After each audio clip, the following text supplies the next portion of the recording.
Bienvenidas y bienvenidos estudiantes a la tercera sesión de la Semana de la Ciencia. A nombre de todo el equipo de la asignatura Ciencias Química, les doy la más cordial bienvenida. Soy la maestra Hilda María Fuentes López. El propósito de esta sesión es explicar fenómenos químicos que correspondan a interrogantes o a resolver situaciones problemáticas referentes a la transformación de los materiales, mediante el desarrollo de conocimientos, habilidades y actitudes. ¿Saben cómo se representan los elementos y compuestos? Les invitamos a conocer más acerca de la representación de elementos y compuestos. Veamos lo que han preparado las maestras Nadia y Anel. Bienvenidas alumnas y alumnos a esta sesión de la Semana de la Ciencia en Aprende en Casa. Soy la maestra Nadia Raquel Sánchez Muñoz. Y yo soy la profesora Anel Vázquez Martínez. Anel, ¿sabes cuál es la importancia de la correcta escritura de una fórmula química? Sí, claro. En una fórmula encontramos los símbolos de los elementos que integran una sustancia y un número muy importante como subíndice, el cual nos permite conocer la cantidad de átomos que integran al elemento o compuesto o la proporción entre ellos. Gracias a estos números podemos diferenciar una sustancia de otra cuando están compuestas por los mismos elementos y por lo tanto identificar las propiedades que tienen. Por ejemplo, si hablamos de elementos nos encontramos con el oxígeno. El símbolo es O, pero al ser un gas debe escribirse O2 porque las moléculas están formadas de dos átomos de oxígeno, por lo que se identifica como oxígeno molecular, O2. Cuando la luz ultravioleta del sol rompe las moléculas de oxígeno, da como resultado dos átomos de oxígeno, los cuales son muy inestables, por lo que se une una molécula de oxígeno formando el ozono, que tiene la fórmula O3, pues está formada por 3 átomos de oxígeno. Ahora pueden identificar la importancia de escribir de forma correcta la fórmula química de una sustancia. El oxígeno molecular O2 tiene propiedades diferentes al ozono, O3. Observen la simulación.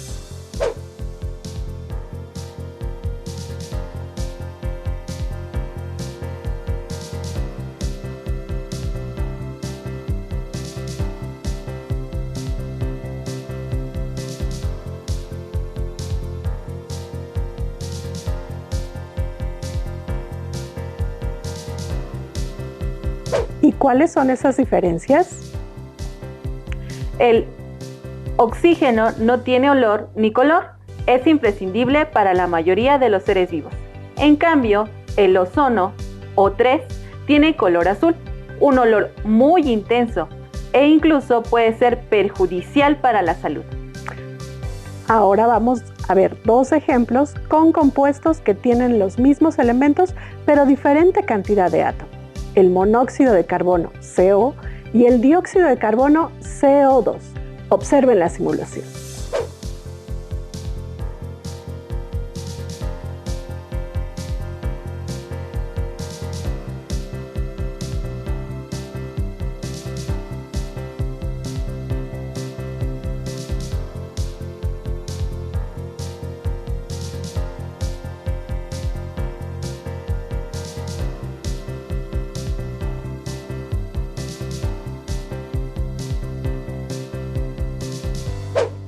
Cuando la combustión de carbono es completa, lo que requiere la presencia de oxígeno suficiente, el resultado es principalmente dióxido de carbono.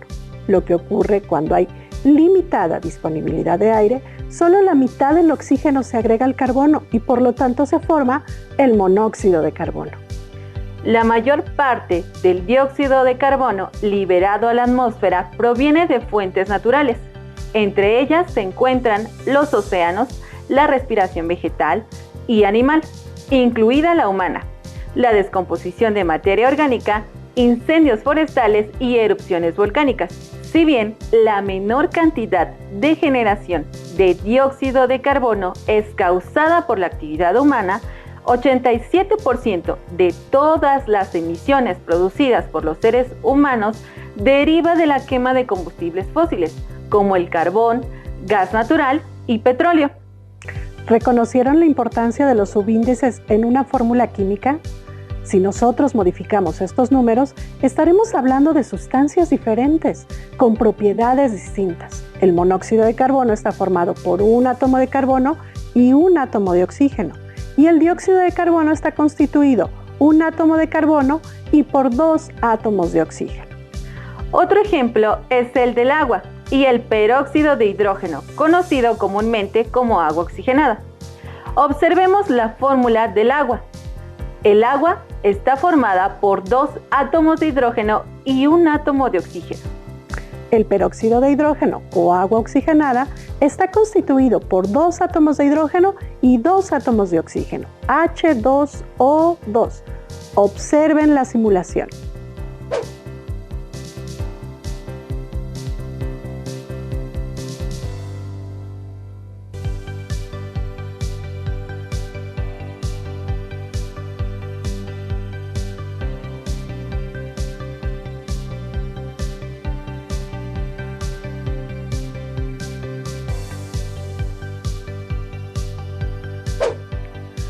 Pues bien, al tener el peróxido de hidrógeno un átomo más de oxígeno que el agua, este presenta propiedades diferentes.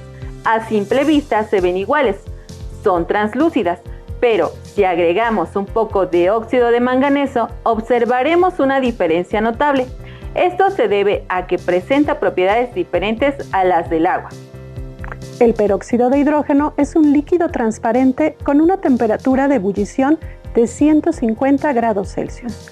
Es completamente miscible con el agua, sin embargo, se puede separar completamente por destilación, ya que su temperatura de ebullición es más alta que la del agua. El agua es un líquido transparente, incoloro, insípido e inodoro. Puede encontrarse en diferentes estados de agregación como niebla, rocío, nieve, hielo, vapor, entre otros. El agua pasa por el estado gaseoso cuando se calienta más de 100 grados Celsius. Es posible separar los elementos que forman el agua por medio de una electrólisis. Recuerden, la importancia de colocar el subíndice correcto en una fórmula química es que nos permite identificar de qué sustancia se trata, así como sus propiedades y el número de átomos que integra el compuesto. ¡Hasta la próxima! ¿Cuál es la importancia de la participación de las mujeres en la ciencia?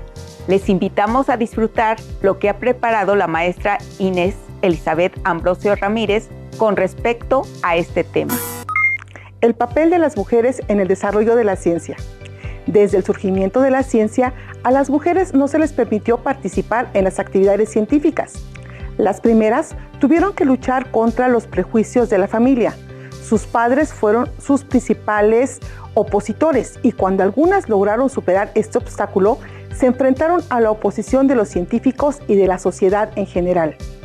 Aún hoy, cuando uno pensaría que las mujeres ya pueden dedicarse a la ciencia sin problemas sociales o de género, siguen siendo pocas las científicas en las universidades. De acuerdo con el Centro de Investigaciones y Estudios de Género en 2015, la licenciatura en la que menos mujeres estaban inscritas fue la de Ingeniería Mecánica y Eléctrica, pues por cada 100 estudiantes había 9 alumnas.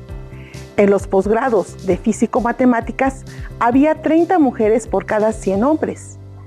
En el caso de las carreras no científicas, la licenciatura en Pedagogía tenía 480 mujeres por cada 100 hombres. Sin embargo, el nivel de participación de la mujer en las carreras científicas no se relaciona con la capacidad, pues el promedio de las calificaciones en el bachillerato fue de 8 para las mujeres y 7.5 para los hombres. Por otra parte, de acuerdo a la Organización de las Naciones Unidas para la Educación, la Ciencia y la Cultura, 1 de cada 5 países ha alcanzado la paridad de género, mientras que en nuestro país solo el 33% de los científicos son mujeres. pero el papel de la mujer a lo largo de la historia ha sido fundamental para el desarrollo de la ciencia, desde Hipatia de Alejandría hasta las galardonadas con el Premio Nobel de Química este año, la francesa Emmanuelle Charpentier y la estadounidense Jennifer Doudna, quienes desarrollaron un método para la edición de genes que podía ayudar a combatir enfermedades como el cáncer. Las mujeres han tenido un papel importante en el desarrollo científico de la humanidad, aunque no siempre ha quedado registro. En esta sesión haremos mención de algunas de esas mujeres que con su trabajo, perseverancia, dedicación, rompiendo estereotipos y luchando contra la desigualdad de género, lograron trascender en la historia. La primera es Hipatia de Alejandría, quien fue la primera mujer en realizar una contribución sustancial al desarrollo de las matemáticas y fue una verdadera precursora y hasta una mártir como mujer de ciencia. Su imagen se considera un símbolo de la defensa de las ciencias. La segunda mujer de la que vamos a hablar es Marie-Anne Pierre-Paulsen, conocida como Marie Lavoisier, esposa del científico Antoine Lavoisier. Es conocida como la madre de la química moderna. Asistía a Lavoisier en el laboratorio durante el día, anotando observaciones en el libro de notas y dibujando diagramas de sus diseños experimentales. Debido a su dominio en el inglés, latín y francés, realizó traducciones de varios trabajos sobre la teoría del flogisto para que su esposo los leyera. Probablemente el más importante sea el ensayo sobre el flogisto de Richard Kirwan, en el que además introdujo notas puntualizando los errores químicos del trabajo. Continuamos ahora con una mujer que sin duda fue una de las químicas más importantes de la historia, María Salomea Sklodowska, mejor conocida como Marie Curie, quien es reconocida fundamentalmente por su trabajo de toda la vida sobre la radioactividad, pero también por el hecho de haberse abierto paso en la comunidad científica, completamente dominada por hombres, que no veían con buenos ojos que una mujer se dedicara a la ciencia, ya que era cosa de hombres. Marie Curie sentó las bases para nuestra comprensión de la física y la química y nos abrió caminos en la oncología, tecnología, medicina y física nuclear, por nombrar algunas. Nació el 7 de noviembre de 1867 en Varsovia, Polonia. Fue una estudiante brillante, pero enfrentó barreras como mujer que le impedían seguir con sus estudios superiores, así que estudió en una pequeña universidad que brindaba estudios clandestinos a la juventud polaca. Ahorrando dinero y trabajando como institutriz y tutora, finalmente pudo mudarse a París para estudiar en la prestigiada Sorbona. Allí obtuvo el título en física y en matemáticas.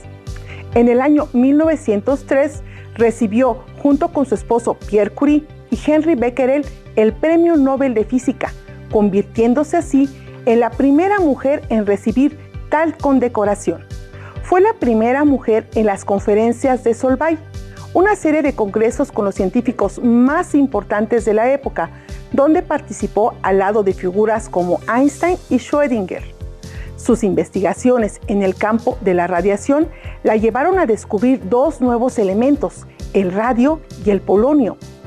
Ella lo nombró así en honor a su país natal, Polonia, por lo que recibió un segundo premio Nobel, esta vez en química en 1911, convirtiéndose así en la primera persona en recibir dos premios Nobel en categorías distintas. Se convirtió en la primera catedrática en la Sorbona de París, en Francia. El 4 de julio de 1934, Marie Curie murió a causa de anemia aplásica, causada por la exposición prolongada a la radiación, al manipular material radioactivo sin el equipo de protección recomendado y guardar tubos de ensayo con radio en los bolsillos. Sus posesiones terminaron gravemente contaminadas. Los efectos nocivos de la radiación no se conocían en ese momento. Su investigación terminó matando a la polaca nacionalizada francesa.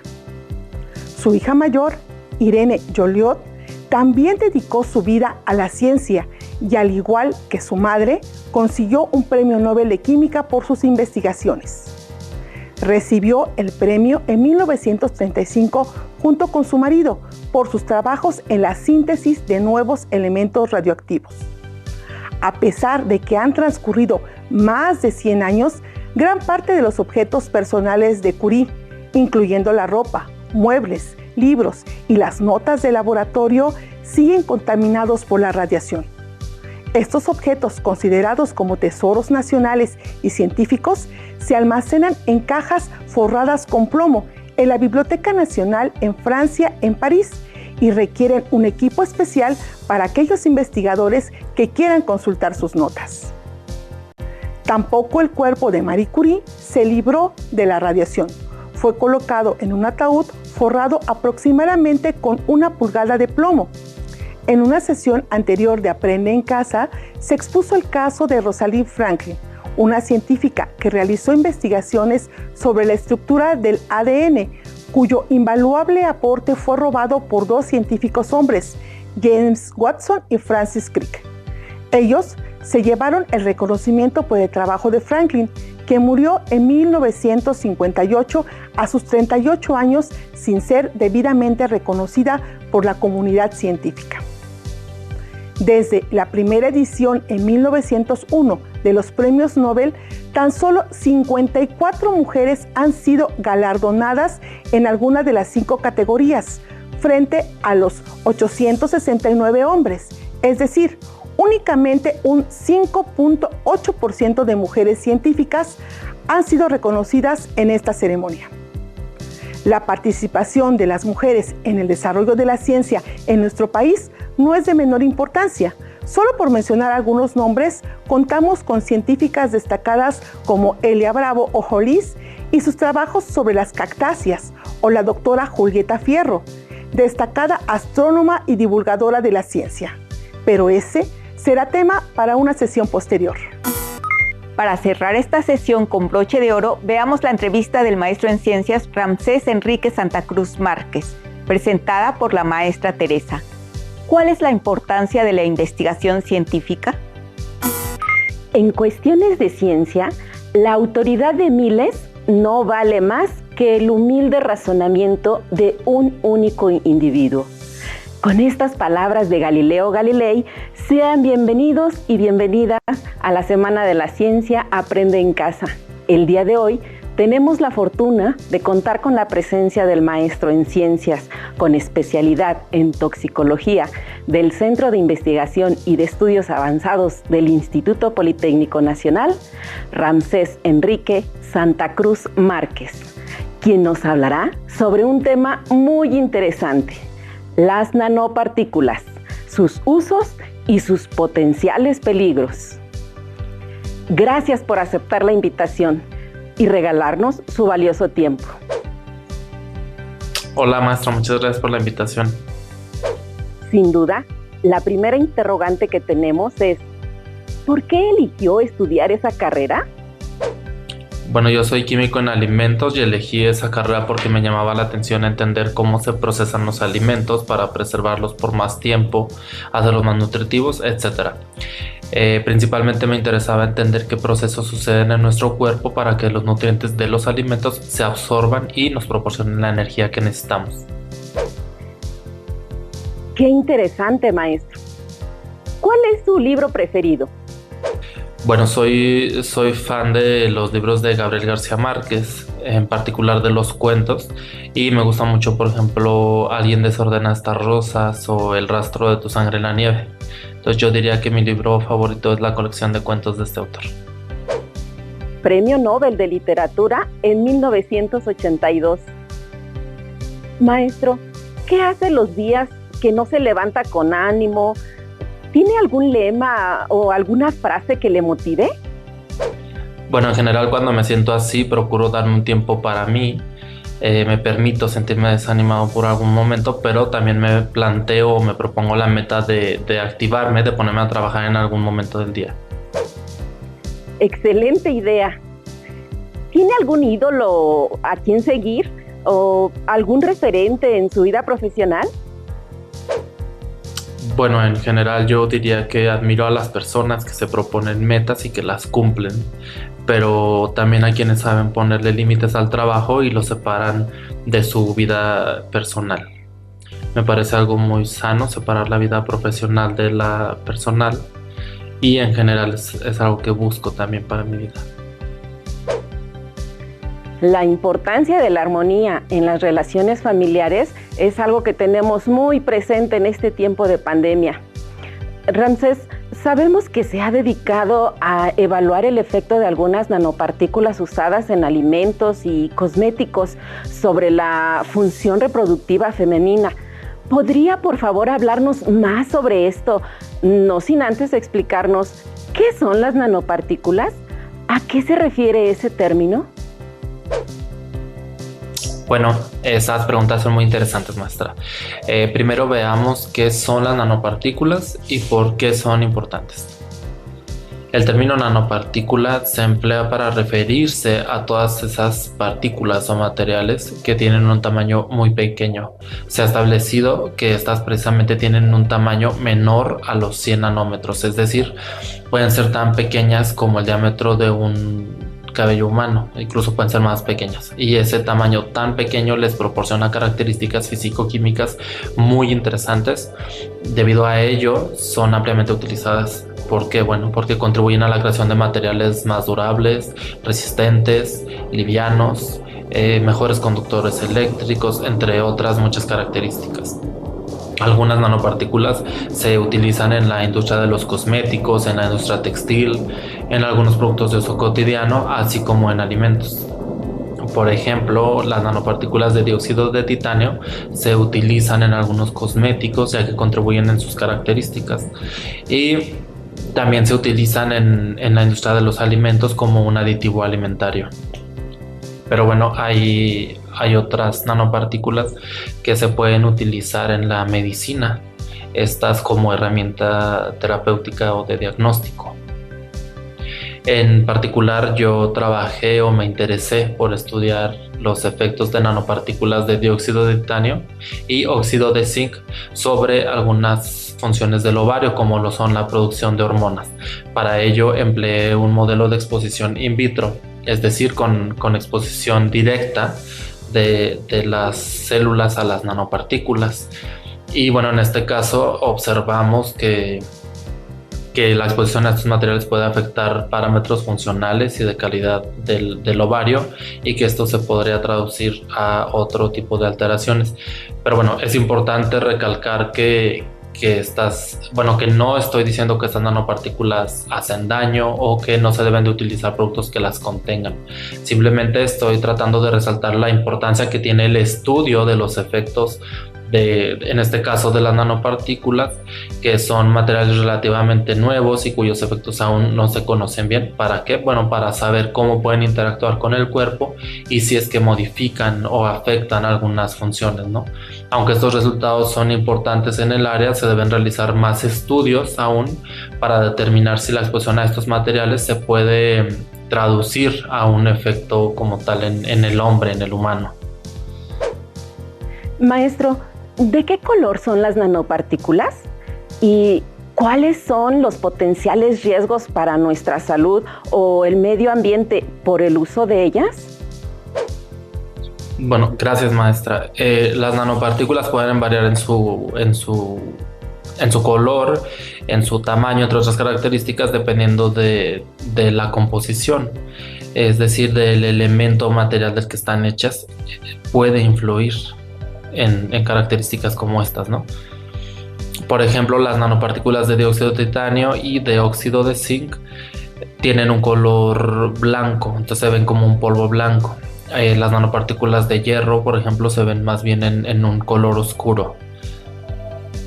Y bueno, si existe un riesgo potencial a la salud o al ambiente por el uso de productos que contienen nanopartículas, ese es un tema que continúa en debate. Pero sabiendo que son ampliamente utilizadas, es importante realizar estudios que ayuden a garantizar que no son dañinas ni para nosotros los humanos ni para otros animales, ¿no?